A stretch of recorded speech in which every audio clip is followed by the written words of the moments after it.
Everyone, इसके पिछले video में हमने क्लास 10th का जो साइंस था उसका चैप्टर 5 तक कंप्लीट कर चुके हैं। जितना भी क्वेश्चन आंसर था उसको उसमें साइंस का मतलब टॉपिक चल रहा था, सब वो सब कंप्लीट हो गया। अब हमारा जो ये नेक्स्ट साइंस में ही जो नेक्स्ट चैप्टर 6 है वो है बायोलॉजी का, यानी कि जीव विज्ञान का, जिसमें है देखिए पहला चैप्टर, यानी कि पहला चैप्टर बोले तो बायोलॉजी के लिए पहला चैप्टर और इस साइंस सब्जेक्ट के लिए छठा चैप्टर है। इसका नाम है जैव प्रक्रम। ये जो है ना, ये इंटरनल क्वेश्चन आंसर है। बोले तो इंटरनल का मतलब क्या हुआ, मतलब ये हुआ कि जो टॉपिक हम पढ़ते हैं तो हमें प्रैक्टिस के लिए जो क्वेश्चन आंसर मिलता है उसका क्वेश्चन आंसर है ये, और उसी का सॉल्यूशन हम इसमें करने वाले हैं। तो चलिए शुरू करते हैं।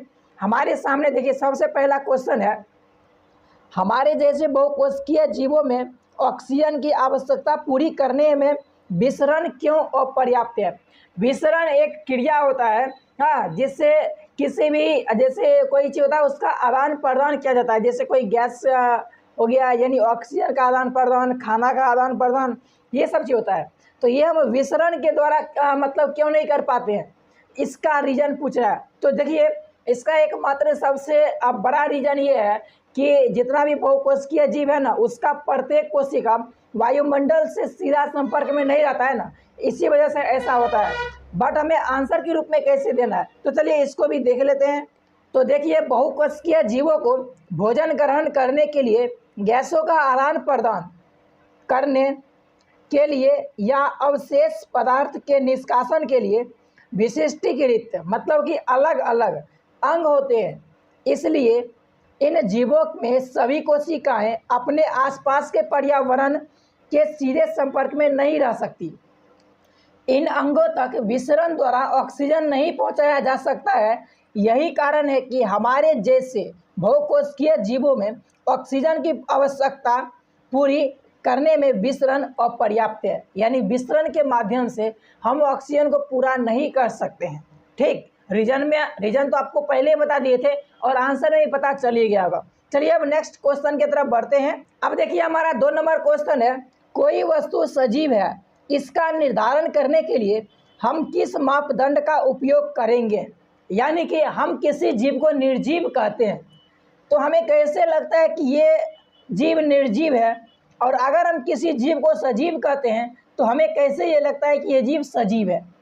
तो चलिए इसके आंसर को देखते हैं। देखिए कोई वस्तु सजीव है या नहीं, इसका निर्धारण ऐसे कोई दिखने वाली गति जैसे चलना, सांस लेना या वृद्धि करने से किया जाता है।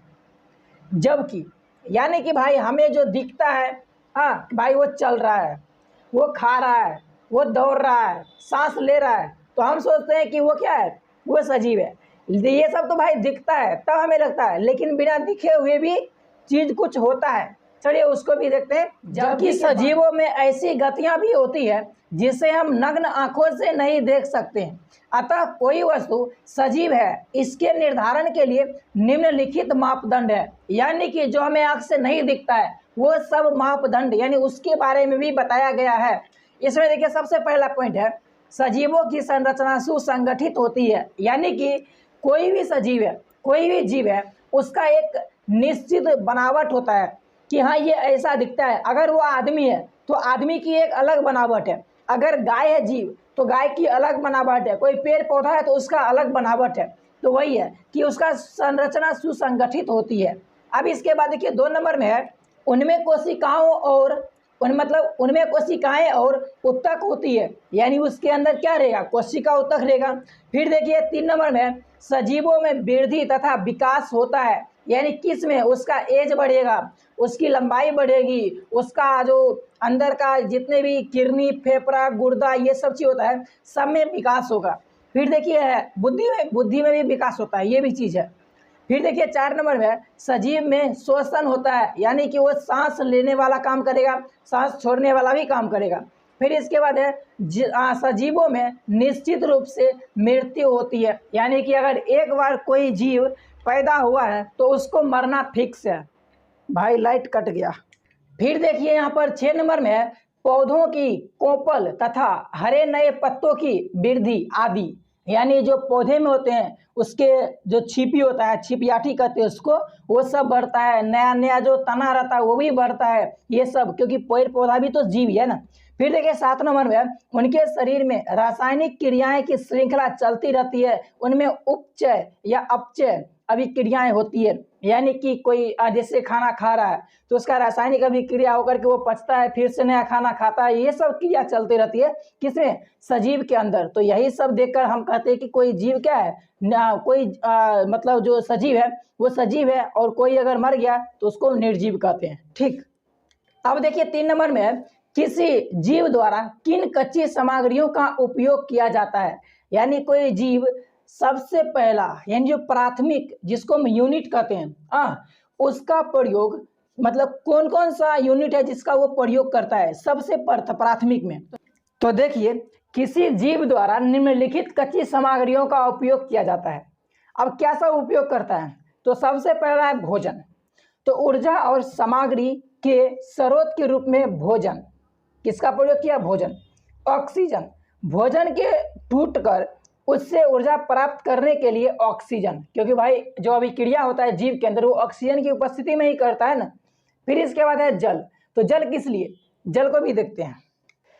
शरीर के अंदर भोजन तथा अन्य कार्यों के उचित पाचन के लिए पानी। अगर सही तरीके से पचना है खाना को तो पानी आवश्यक है। खाना खाओगे पानी नहीं पियोगे तो फिर पाचन तंत्र गड़बड़ हो जाएगा, वही चीज है। ठीक, अब देखिए हमारा यहाँ पर 4 नंबर क्वेश्चन है, जीवन के अनुरक्षण के लिए आप किन प्रकर्मों को आवश्यक मानेंगे। यानी अगर जब सभी जीव मतलब जीव का जो क्या कहते हैं साइकिल वो चलता रहे, यानी अगर एक जीव खत्म होता है तो दूसरा जीव आए, फिर उसके परदादा दादा, इस तरह से उसकी पीढ़ी दर पीढ़ी विकास होते रहे, इसके लिए क्या सब जरूरी है मुख्य रूप से। तो देखिए, जीवों के अनुरक्षण के लिए जैव प्रक्रिया जैसे पोषण, उत्सर्जन, श्वसन, परिवहन आवश्यक है। तो ये सब अगर चलता रहेगा तो जीव का जो अस्तित्व है वो बना रहेगा। ठीक, इसी के बारे में पूछ रहा है, यानी अस्तित्व कैसे बना रहेगा। चलिए अब नेक्स्ट क्वेश्चन देखते हैं। देखिए हमारा इससे पिछला टॉपिक कंप्लीट हो गया, तो इसके बाद नेक्स्ट टॉपिक जब कंप्लीट होता है तो प्रैक्टिस के लिए जो क्वेश्चन आता है उसमें सबसे पहला क्वेश्चन ये है, स्वपोषी पोषण तथा विषम पोषी पोषण में क्या अंतर है। ये दोनों में अंतर पूछ रहा है।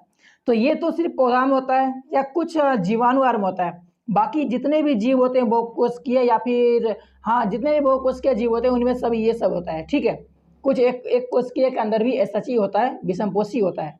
खैर चलिए देखते हैं इसके आंसर को। तो देखिए यहाँ पे है स्वपोषी शोषण, और फिर उसके बाद है यहाँ स्वयं पोषी शोषण है, फिर उसके बाद है विषम पोषी शोषण। ठीक है, दोनों में अंतर पूछ रहा है। तो पहला देखिए, इसमें 1 नंबर तो दिए ही ना, कोई बात नहीं अभी दे देते हैं।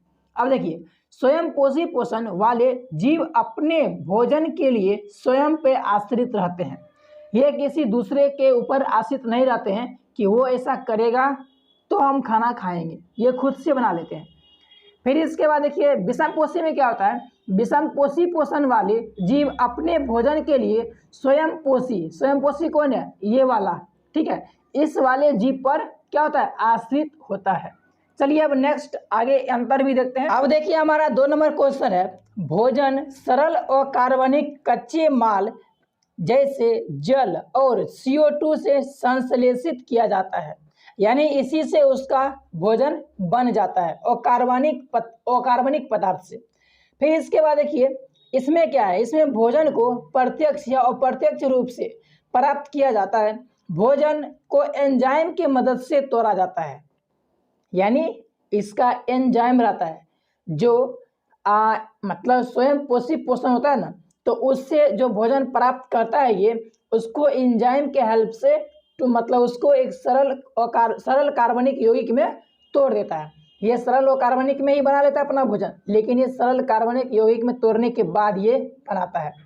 फिर इसके बाद देखिए 3 नंबर में क्लोरोफिल की आवश्यकता होती है, किसमें? जो खुद से भोजन बनाता है उसको। यहाँ पर देखिए, लेकिन जो विषम पोषी होता है उसमें क्या होता है, क्लोरोफिल की कोई आवश्यकता नहीं होती है, इसमें क्लोरोफिल की जरूरत नहीं है। अब देखिए 4 नंबर क्वेश्चन है हमारा, सामान्यतः भोजन का निर्माण दिन के समय में होता है, यानी प्रकाश संश्लेषण की बात कर रहा है ये।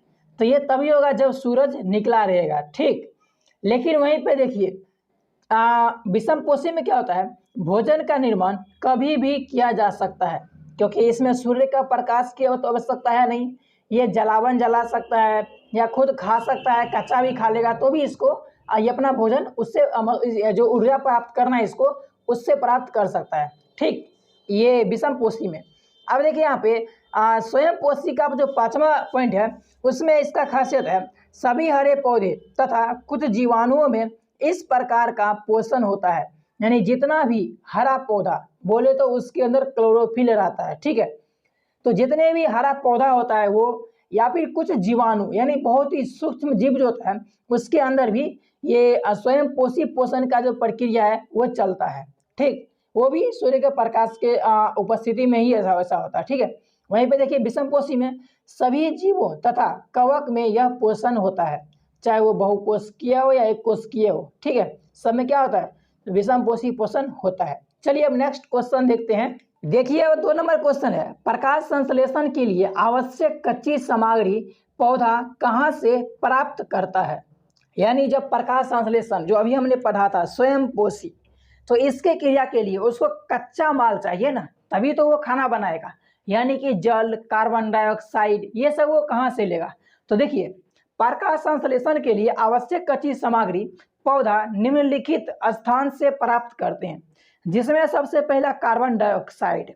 तो देखिए पौधे कार्बन डाइऑक्साइड अपने पत्तियों के सतह पर बने सूक्ष्म छिद्र को क्या कहते हैं, कमेंट करके थोड़ा बताइएगा। तो वैसे पिन कमेंट में आंसर भी मिल जाएगा, लेकिन आप भी थोड़ा बताइएगा बिना चोरी किए हुए, ठीक है। चोरी चमारी मत कीजिएगा। तो सूक्ष्म छिद्रों के द्वारा कहाँ से प्राप्त करेगा, तो वायुमंडल से, ठीक। वायुमंडल से प्राप्त करते हैं, ठीक है, कार्बन डाइऑक्साइड। अब देखिए जल कहाँ से प्राप्त करता है, तो पौधे जल की पूर्ति जड़ों द्वारा मिट्टी में उपस्थित जल के अवशोषण से करते हैं। जो जल माटी में रहता है ना वहाँ से वो जल प्राप्त कर लेता है। फिर इसके बाद देखिए सूर्य का प्रकाश। तो सूर्य का प्रकाश पौधे क्लोरोफिल द्वारा प्रकाश ऊर्जा को अवशोषित करते हैं। जो सूर्य के प्रकाश में जो ऊर्जा आता है उससे क्लोरोफिल के हेल्प से वो वहाँ से एनर्जी को सोख लेता है। चलिए अब नेक्स्ट क्वेश्चन देखते हैं। अब देखिए हमारा नेक्स्ट 3 नंबर क्वेश्चन है, हमारे अमाशय में अम्ल की क्या भूमिका है। यानी एसिड जो हमारे अमाशय में होता है इसका भूमिका पूछ रहा है। देखिए हमारे अमाशय में हाइड्रोक्लोरिक अम्ल उपस्थित होता है। कौन सा, हाइड्रोक्लोरिक HCl। यह अम्ल अमाशय में अम्लीय माध्यम का निर्माण करता है, जिसके मदद से एंजाइम अपना कार्य करता है। एंजाइम बोले तो वही जो सरल अकार्बनिक यौगिक को सरल कार्बनिक यौगिक में तोड़ता है। कौन तोड़ता है, तो एंजाइम ही तोड़ता है, ठीक। फिर है और भोजन का पाचन होता है। HCl अम्ल हमारे भोजन में उपस्थित रोगाणुओं को नष्ट कर देता है। HCl अम्ल अमाशय में भोजन को पचाने में मदद करता है। कौन सा अम्ल, HCl बोले तो हाइड्रोक्लोरिक अम्ल। ये भोजन को पचाने में मदद करता है, लेकिन कभी कभी ज़्यादा होता है तो गड़बड़ी भी हो जाता है। अब देखिए हमारा यहाँ पर 4 नंबर क्वेश्चन है, पाचक एंजाइम का क्या कार्य है। पाचक एंजाइम यानी जो भोजन पचाने में जो मदद करता है उसका कार्य पूछ रहा है। देखिए पाचक एंजाइम या सीधा एंजाइम वे जैव उत्प्रेरक होते हैं। उत्प्रेरक मतलब कि जो अभिक्रिया के लिए उत्तेजित करता है, मानी भड़काने वाला काम करता है, उसी को उत्प्रेरक कहते हैं, ठीक है।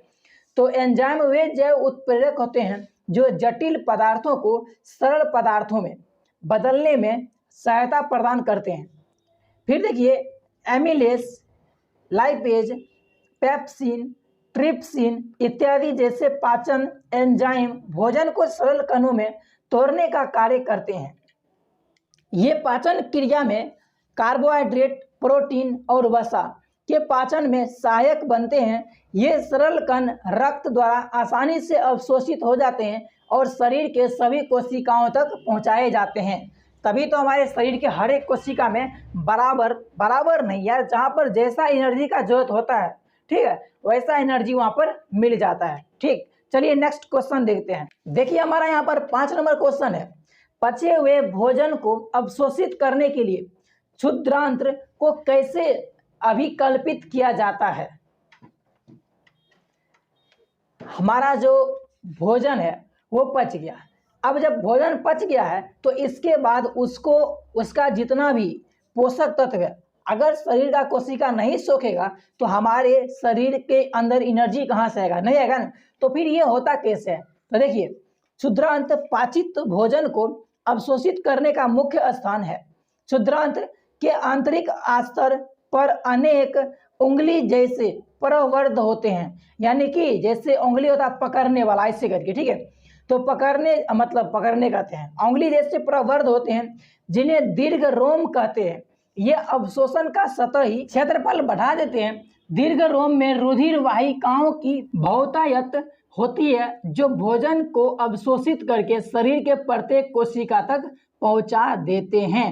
यानी कि अगर उसको सोखना हुआ, जैसे उसका जितना भी पोषक तत्व उसको सोखना है, तो वो क्या करेगा, अपना मुंह को खोल लेगा बड़ा करके इसे। अब उसमें पोषक तत्व चला गया तो अब वहाँ से वो सोख करके शरीर के जितने भी कोशिकाएं हैं वहाँ तक पहुँचा देगा। बिल्कुल वैसा ही होता है जैसे हम खाने के लिए पहले अपना मुंह बंद रखते हैं, जैसे मुंह के पास खाना ले जाते हैं तो अपना मुंह खोल लेते हैं ताकि खाना को अंदर रख दे, और जैसे अंदर रखते हैं तो फिर जितना भी पाइप अंदर में बना हुआ है सारा पाइप के द्वारा खाना को अंदर पहुँचा देते हैं अपने पेट के अंदर। तो वैसा ही होता है जब पोषक तत्व बन जाता है, यानी जब खाना पच गया तो पोषक तत्व बचा, अब उसको हर एक कोशिका तक पहुंचाने के लिए तो ये प्रक्रिया होता है। देखिए वीडियो लगभग हो चुका है 10 से 15-20 मिनट का, ठीक है। तो और हमारा आज जितना भी जैसे टोटल 21 क्वेश्चन है, 21 में से लगभग 10 क्वेश्चन कंप्लीट किए हैं, 10 या फिर 9 क्वेश्चन। बाकी का क्वेश्चन हम नेक्स्ट वीडियो में कंप्लीट करेंगे नेक्स्ट पार्ट में, और उसमें लगभग सारा क्वेश्चन को हम सारा क्वेश्चन का आंसर सॉल्व करने वाले हैं। तो चलिए मिलते हैं आपसे नेक्स्ट वीडियो में। अगर वीडियो पसंद आया हो तो लाइक कीजिएगा। वीडियो पसंद तभी आएगा जब आपको इसके हर एक क्वेश्चन को बारीकी से समझ में आया होगा तब। तो चलिए मिलते हैं नेक्स्ट वीडियो में। बाकी अगर कोई डाउट हो तो आप कमेंट कर देना, ठीक। और अगर पसंद आया हो तो लाइक कर देना। बाकी चैनल पहली बार आए हो तो सब्सक्राइब जरूर करना। बाकी तब तक के लिए बाय बाय। वैसे बाकी हम बहुत बार बोलते हैं।